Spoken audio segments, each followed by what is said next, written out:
आतंकवाद कुत्ते की पूंछ है जो कभी सीधी होने वाली नहीं। ब्रह्मोस मिसाइल क्या होती है, अभी आपने ऑपरेशन सिंदूर के अंदर इस मिसाइल के पराक्रम की एक झलक देखी होगी, और नहीं देखी होगी तो कम से कम पाकिस्तान वालों से पूछ लेना चाहिए कि ब्रह्मोस मिसाइल की ताकत क्या है। प्रधानमंत्री जी ने अब घोषणा की है कि कोई भी आतंकी घटना अब युद्ध जैसा होगा।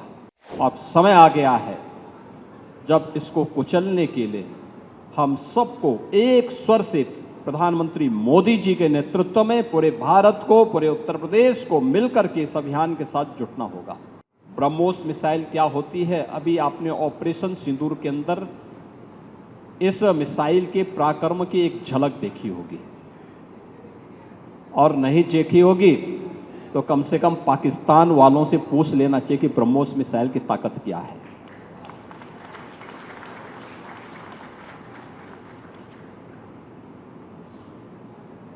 आतंकवाद के प्रति प्रधानमंत्री जी ने अब घोषणा की है कि कोई भी आतंकी घटना अब युद्ध जैसा होगा। और याद करना, आतंकवाद को जब तक हम पूरी तरह कुचलेंगे नहीं तब तक समस्या का समाधान होगा भी नहीं। अब समय आ गया है जब इसको कुचलने के लिए हम सबको एक स्वर से प्रधानमंत्री मोदी जी के नेतृत्व में पूरे भारत को, पूरे उत्तर प्रदेश को मिलकर के इस अभियान के साथ जुटना होगा।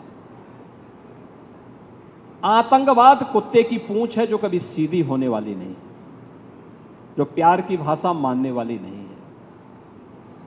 उसको उसकी भाषा में जवाब देने के लिए तैयार होगा, और इस दिशा में भारत ने ऑपरेशन सिंदूर के माध्यम से दुनिया को एक संदेश दे दिया है।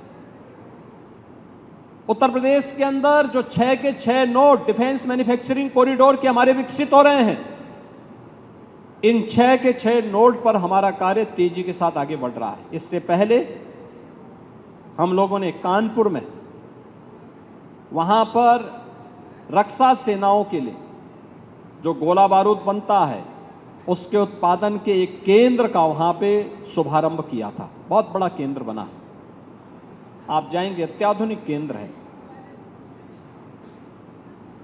अब वे अपने एक्सपेंशन के लिए भी उन्होंने और लैंड मांगनी प्रारंभ की।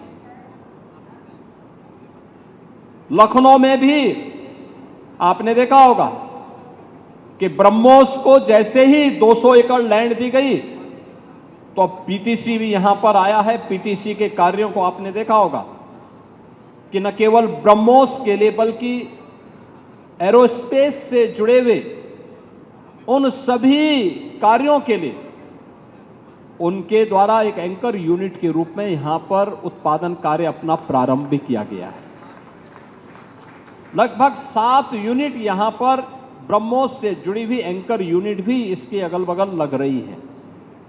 ये चीजें दिखाती हैं कि जो कभी 2013-14 में भारत के अंदर भारत का जो निर्यात था रक्षा उत्पादन के क्षेत्र में, आज हम उससे कई गुना ज्यादा, यानी कई 100 गुना ज्यादा रक्षा उत्पादन निर्यात भी कर रहे हैं, और आत्मनिर्भरता के साथ साथ दुनिया के तमाम अपने मित्र देशों को इसको निर्यात करके उनकी सुरक्षा की आवश्यकताओं की पूर्ति करने का काम भी कर रहे हैं।